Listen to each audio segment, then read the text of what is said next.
Sir കരയല്ലേ, മാഡത്തിന് ഒന്നും സംഭവിക്കില്ല, മാഡത്തിൻ്റെ ഒപ്പം ഞാനുണ്ടാവും എന്നും രുദ്രൻ ചന്ദ്രശേഖരൻ്റെ കൈ പിടിച്ചുകൊണ്ട് പറഞ്ഞു. അത് കേട്ടതും ചന്ദ്രശേഖരൻ രുദ്രനെ ഒന്ന് നോക്കി. അവൻ്റെ കണ്ണിൽ അവൻ പറഞ്ഞ വാക്കുകളോടുള്ള ആത്മാർത്ഥതയുണ്ടായിരുന്നു.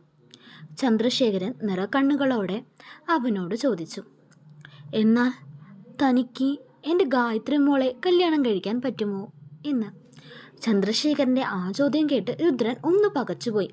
കാരണം അവൻ അയാളിൽ നിന്ന് ഒട്ടും പ്രതീക്ഷിച്ചില്ലല്ലോ ആ ചോദ്യം.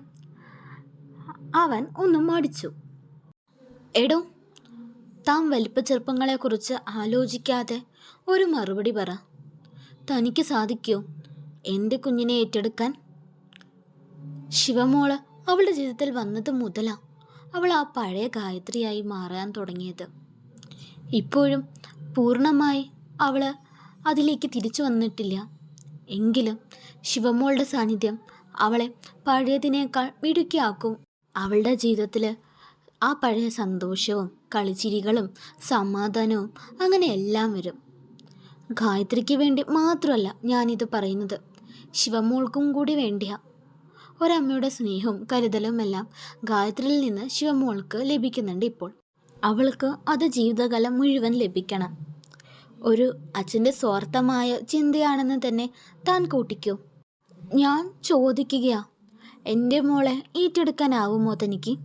നിന്റെ ഭാര്യയായിട്ട്.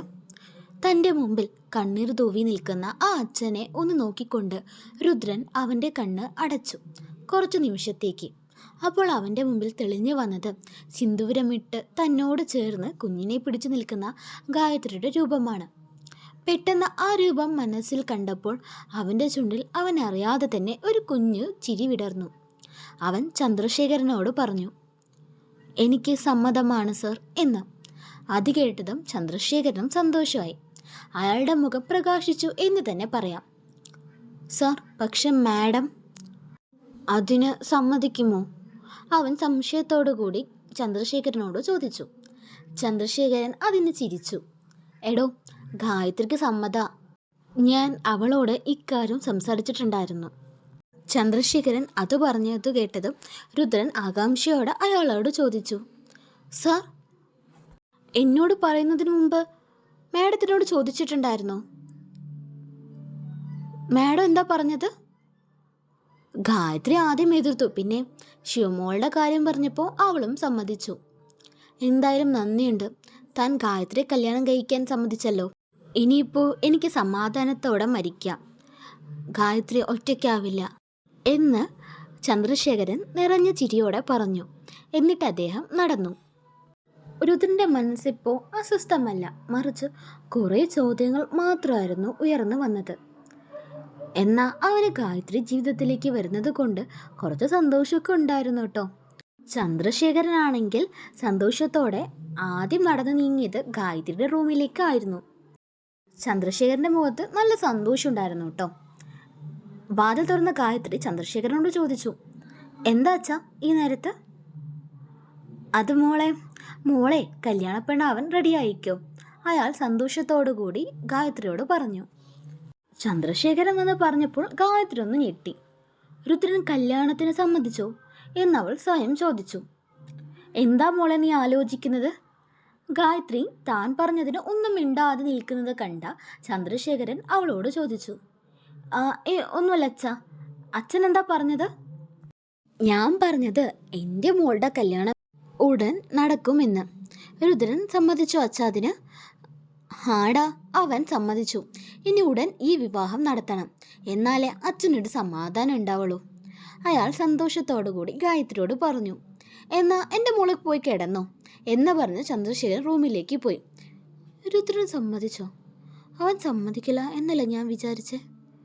ഞാൻ ഈ കല്യാണത്തിന് സമ്മതിച്ചത് തന്നെ അവൻ സമ്മതിക്കില്ല എന്ന് ഉറപ്പുള്ളത് കൊണ്ടല്ലേ. ഇനി അച്ഛൻ നിർബന്ധിച്ച് കല്യാണത്തിന് സമ്മതിച്ചതായിരിക്കുമോ? എന്തായാലും രുദ്രനെ ഒന്ന് വിളിച്ച് അവൻ്റെ മനസ്സിലുള്ളത് എന്താണെന്ന് അറിയണം എന്ന് പറഞ്ഞ് ഗായത്രി വേഗം രുദ്രനെ ഫോൺ ചെയ്തു. രുദ്രൻ മോളെ കളിപ്പിച്ചുകൊണ്ടിരിക്കുകയായിരുന്നു. അപ്പോൾ ഗായത്രിയുടെ കോൾ വന്നതും രുദ്രൻ എടുത്തു. മാഡം ആണല്ലോ, എന്താവും ഈ നേരത്ത് അവൻ മനസ്സിൽ പറഞ്ഞു. Hello madam. രുദ്ര, തിരക്കിലാണോ?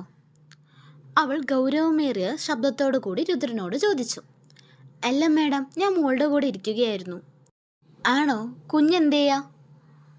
ആ, കുഞ്ഞിപ്പെണിതാ എൻ്റെ അടുത്തിരുന്ന് കളിക്കുക എന്ന് പറഞ്ഞ് കുഞ്ഞ് കളിക്കുമ്പോൾ ശബ്ദമുണ്ടാക്കുന്നത് ഫോണിലൂടെ ഗായത്രിക്ക് കേൾപ്പിച്ചു കൊടുത്തു. കേട്ടോ മാഡം, അവളെ ഭയങ്കര കളിയില്ല, എന്തൊക്കെയോ അതിൻ്റെ ഇടയിൽ പറയുന്നുണ്ട്. അല്ല മാഡം എന്തിനാ ഈ സമയത്ത് വിളിച്ചത്?